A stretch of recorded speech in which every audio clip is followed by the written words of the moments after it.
All right. Well, welcome back to a day in the life of an asset manager with an underwriter. And today you have the pleasure of having an asset manager with you. That's going to be Loric. He's the one that does a lot of the day-to-day stuff on the properties. And so he's got a couple of things that he wants to talk to you guys about, and we're going to move right on through. So to you, Loric. Thank you. Yeah, so today is our the first week, so we typically do our systems and processes here. So today, this is something that's kind of on top of mind right now. We're getting ready to close out the year, so there's a lot of review that's going on with our properties. And so um, I want to talk a little bit about budget reviews and reconciliation, and how we kind of use that information against our actuals and kind of what our trends are, and then what our underwriting is. So uh, there's the underwriting is a lot of trying to make the best guess possible and trying to project out what you think is going to happen.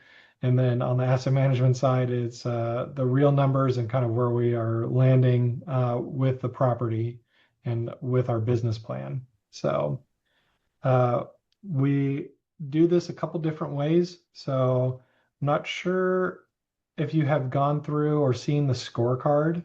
That is one of the systems that we have in place that we use to track our actuals and what our different projections are. I actually have one here that I have taken all the personal identifiers off. So I'm gonna just share my screen, and this is a lot to go over, so we're not going to. I just want to kind of show it to you and show some of the systems we have in place. So this would be a scorecard for a property.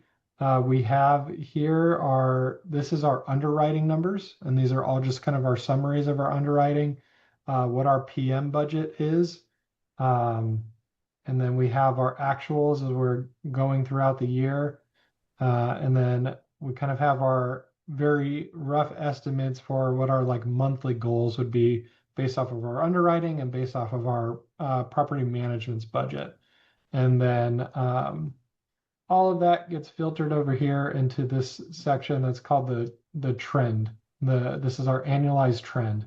So this is it gets built out better and better each month as we get more data to kind of see what our trends are, but it kind of helps us see where are we looking at landing with our current numbers on a property. So helps us compare our underwriting, which is, depending on how many years out you are, like we have a property that we're 5 years out on the underwriting now. It's very hard to predict exactly what the market will do in 5 years. So our underwriting in certain aspects looks very different on that year 5 scorecard than it does on the year 1. And then our PM budget, this is closer to kind of what we're expecting our numbers to be, because this budget gets reworked every year. And then where are we lining up on that? So um, a lot of this is it goes into a couple different factors. Where are you in your improvements? Where are you in your hold? And that kind of thing. So uh, this property was a very heavy lift, and so our numbers are a little bit different. But if we were to shorten our trend up, things would look a lot better than they do currently. But it's all part of trying to dissect those individual numbers. So David, you've got your hand up. You're on mute, sir. That was weird. The PM budget, is that the number you're giving to the property manager or getting from them? Yes. Or is it one So and the same? typically when we work with a property management company to build a budget, um, we might give them some guidance. A lot of times we kind of want them to come back and tell us what they think it's going to cost to run the property, because they're in the middle of it and they're in that specific market and that kind of thing. So they'll come back, give us a budget, and then usually we'll go through that budget and we'll do some fine tuning. So it's a little bit of a back and forth, but initially, if they ask for some guidance, we try and give it, but we really do want them to give us their budget and then we can work on adjusting that together. So, but yeah. Thanks. So going through this, we can kind of look at our trend, see where we're going to hit, see where we're not going to hit. Like I said, this property was a very heavy lift. There was a lot of takeover fallout that happened. So our trends are a little bit skewed. Our current numbers, we are, cash flowing. Things are looking a lot better. But this is all part of it. Like, where are our trends headed? Where are we going? So uh, using these numbers along with our underwriting numbers, we can kind of take a look at what was our goal, what was our business plan, and where do we go from here? Are we in a really good spot?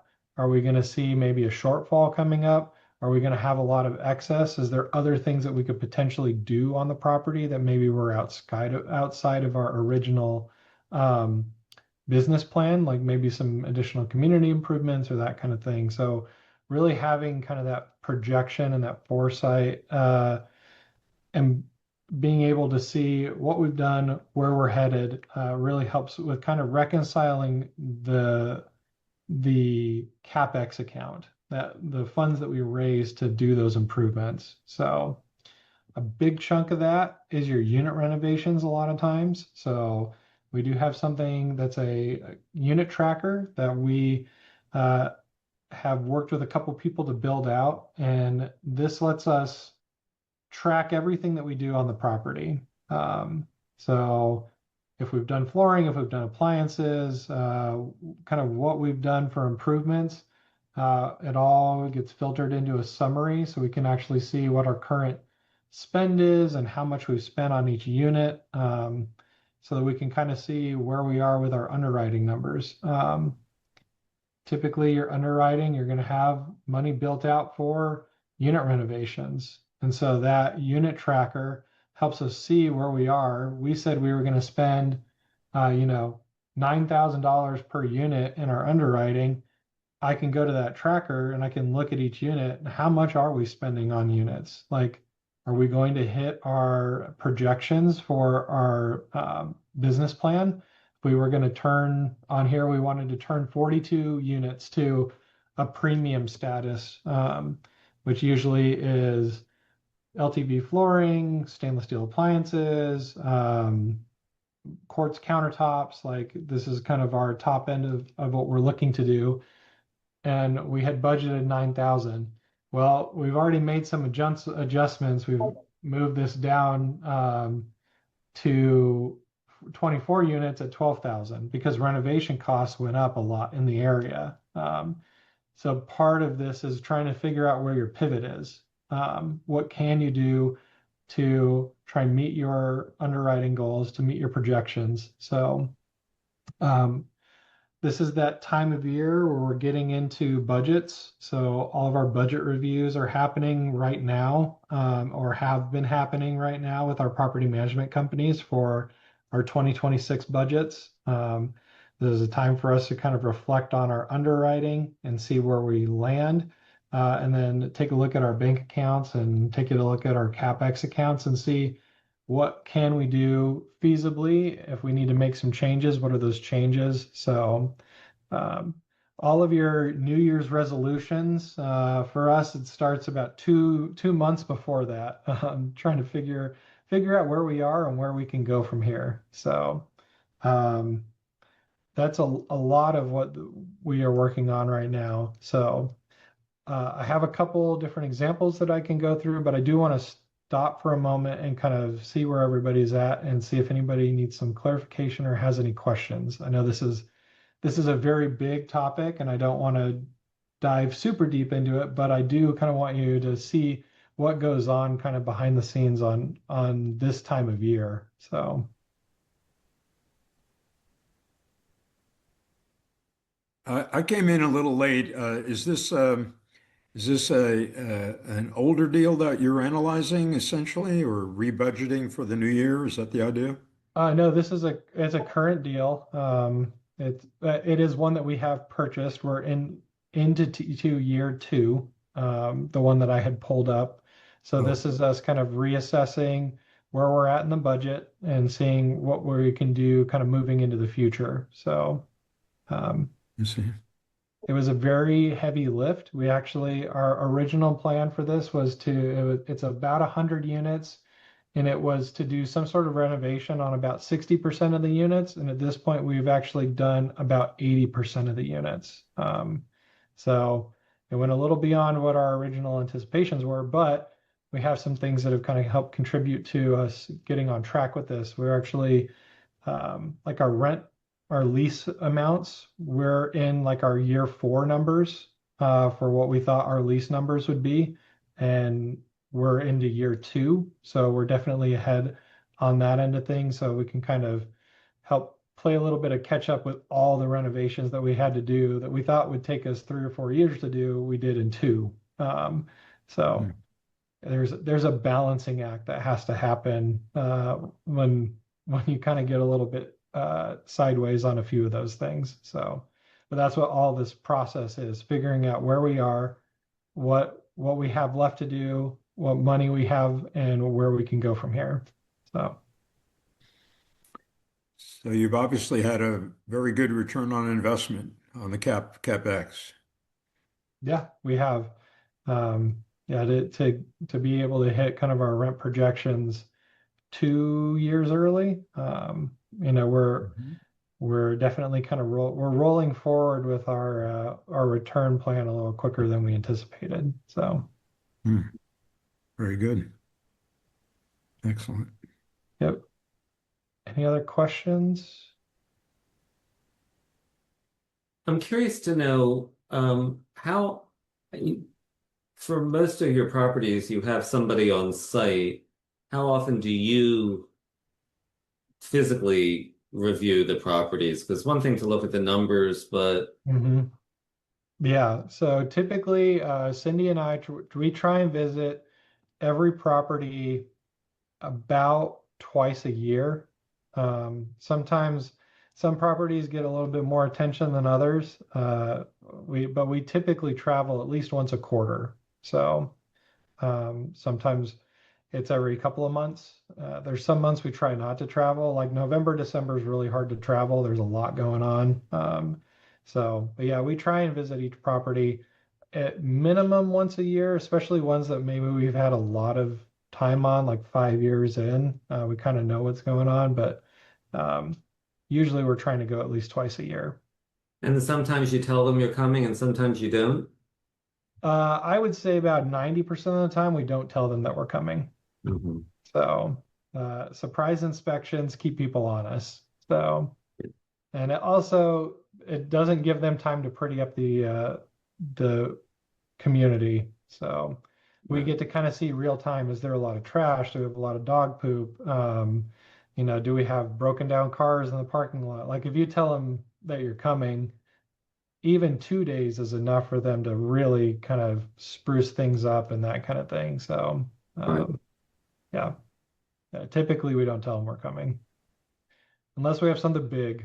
Like if we have we went to visit one of our properties, what was that, in September? Um, and we had a lot that we needed to cover with them, and we only had 4 days that we were going to be there. And so we let them know about 2 weeks before we went out. So it wasn't a lot of headway, but it was some because we needed to meet with some of their corporate people. We had a bunch of financial stuff to go through. So we wanted them to be prepared for us to be there.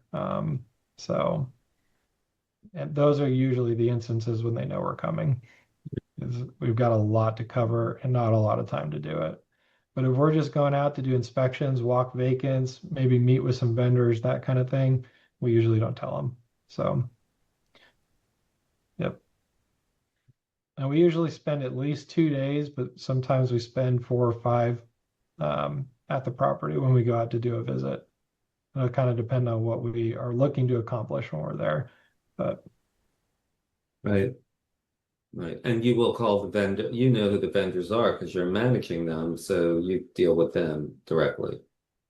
usually we try and have them deal with the property management company directly because scheduling, a lot of times we want payments to be made by the property management company because then it goes into the owner's financials and that kind of thing. If we have to send money from like the CapEx account, we'll do that reimbursement, but we do want it to show up on the financials. So a lot of times we do ask that they pay those invoices if possible. So they are, they're the managers, they're the front-facing portion of the business. So a lot of times we do want them to have that direct communication, but we usually ask to be included on those emails. A lot of times we help with sourcing some of those contractors or for those vendors.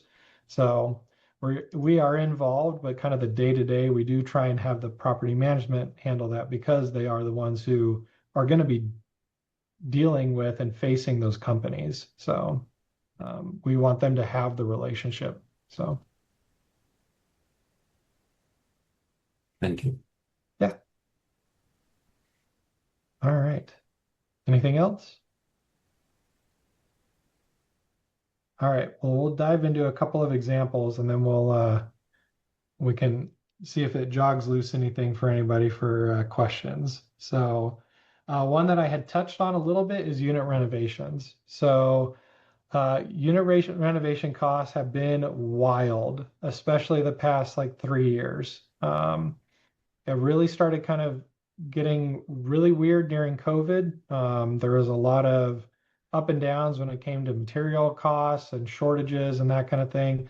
The market has stabilized a little bit, but not everything's on the rise and has been for several years. So that's one that we're constantly readdressing is how much are we spending and how much did we have budgeted and kind of what are we looking to the future? Like, do we see costs continuing to rise? Are we seeing some stabilization? Are things going to drop off? And like I said, for the past 3 years especially, we've had a lot of rising costs when it comes to unit renovations. So a lot of our underwriting that happened, we've had to kind of readjust for some of those things. And really trying to stay on top of our vendors, making sure that we're being very competitive with our pricing with our vendors has been a big thing. And then sourcing materials has been another big challenge. So I know we've mentioned in the past talking about having our asset management teams. So when we set those teams up, a lot of times we do set up either contractors or some sort of committee that deals with those types of people. And especially on this most recent purchase that we had, we have a really good group of people together that have a lot of background in construction and that kind of thing. So we've really been able to kind of get a good pool of contractors, get really competitive bids. And that luckily it's in an area where we have a lot of resources to do that. Maybe you have a complex that's in a tertiary market where you don't have a lot of access to different vendors. Having that competition and being able to get multiple bids in is really helps with trying to figure out what your costs are when it comes to like the labor side and then trying to figure out your parts. So we used to use HD Supply a lot. I don't know if anybody is familiar with that or use them. They can be very competitive. We've had a lot of quality control issues, a lot of warranty claims, and a lot of stuff like that. So we've actually been shifting a little bit away from HD Supply, and now those are things that you kind of, I don't think you really think about when you kind of get into the asset management side is like pivoting vendors for appliances. Like we were using Lowe's for a little while. We're now using Home Depot a lot. And then we have some local vendors that we've been using a lot to get appliances from. So it's a lot of that is just kind of trial and error and doing your research or having a good property management company. One of our properties in Texas, our property manager has really good communication and relationships with a wholesaler. And so we're getting all of our appliances through a wholesaler now. So we're not even getting them from like Home Depot or Lowe's or HD Supply. Like we're getting them direct from a wholesaler. And it's because our property manager has that relationship. So anything you can do to kind of build your network out is only going to help you in the long run. So that really helps when you come to like readdressing your unit renovation costs. So let's see, David, that is it's a local wholesaler, not a national. So or kind of they're a regional wholesaler in Texas. So it'd be great if you could find a national. We actually have one of our GPs that has kind of the beat on a national flooring wholesaler that we've been using to try and get our flooring through. So that definitely can help out.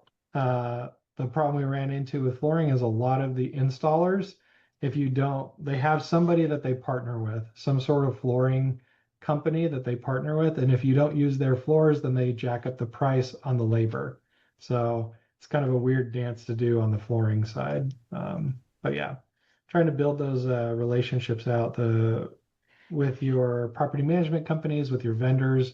They really do help and can really save you a lot of money so that you can continue to make improvements per your business plan.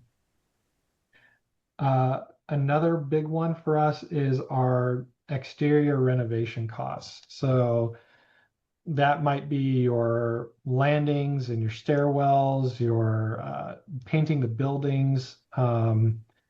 If you don't break your parking lot repair costs out, a lot of times that falls under your exterior repairs. So exterior can kind of just be like a catch-all for everything that's not a unit renovation. And really trying to drive home or trying to drill down the numbers on that can be very beneficial to you on understanding where you're at. Depending on where you are, you may be able to do the parking lot once during your hold, but you may be in an area where that's not going to happen.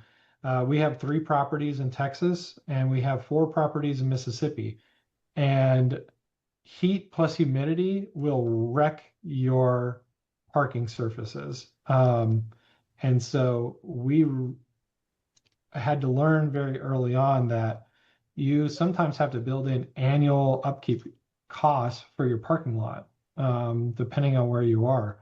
That's not, some people just are like, oh, we'll do the parking lot. It's going to cost us 50,000. We'll be done. And it's like, well, what is the timeline for your parking lot? Like, is it something that has to be resealed every year because of the weather? And if you do, resealing can cost between 20 and 50,000 a year, depending on where you are, how big your parking lot is. Like, so there's a lot more cost that goes into that. And so when we're going through and trying to reconcile our spend, project out where we're going to be, how many times have we done the parking lot? Or do we end up having to do it every year? And what is those costs?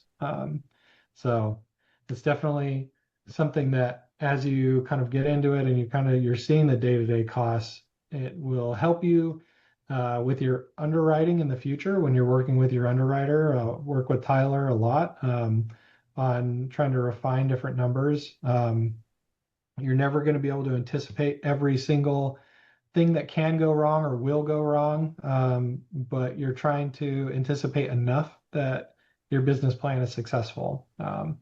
So exterior renovations turns into a catch-all, but when you're doing your underwriting or working with your underwriter, it's definitely something I would try and refine as much as possible and identify, is this just the bucket we threw money at, or did we specifically say our parking repairs we think are going to cost this much?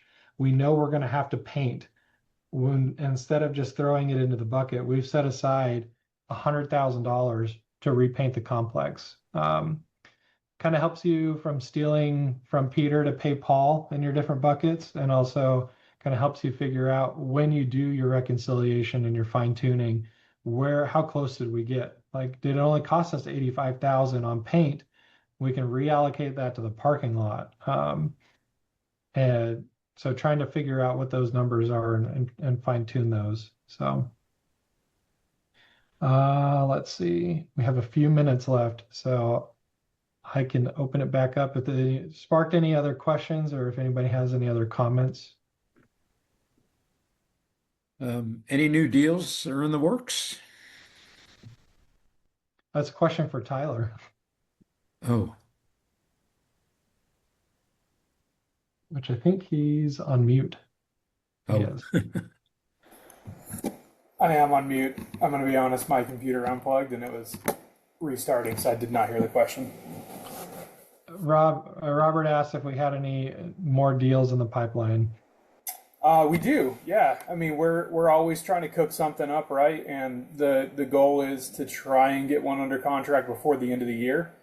Right now, we probably have 5 or 6 that we're currently underwriting that we're looking at, and hopefully we can move on. But if anybody that's met with me with underwriting, you know that it's always about fine tuning and going back and changing and making sure that we protect everybody involved, ourselves, our investors, our KP, everybody. But yeah, we have stuff in the pipe.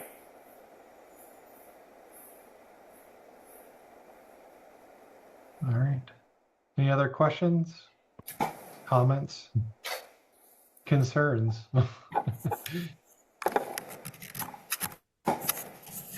All righty.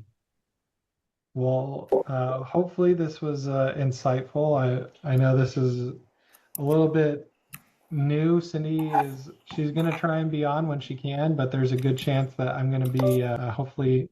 So let's see. Jerry, you have your hand up? Yeah, just a quick question. When are you guys going to offer your the program that you were talking about, maybe in January or something? And when will we get information on that?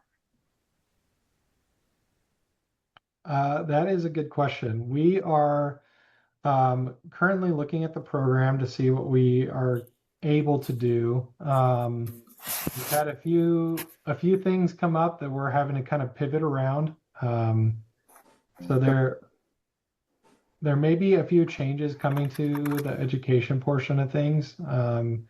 I know we're into December 1st, so we're getting a little bit closer to, we were originally aiming for February. So I think we'll probably have an announcement out here shortly about kind of what's happening with that training program. So. Okay, thank you. Yeah, not a problem. All right. Thank you, guys. Yeah, not a problem. We're at time. So if anybody has anything, speak now. And if not, we will see you next week. Thank you so much.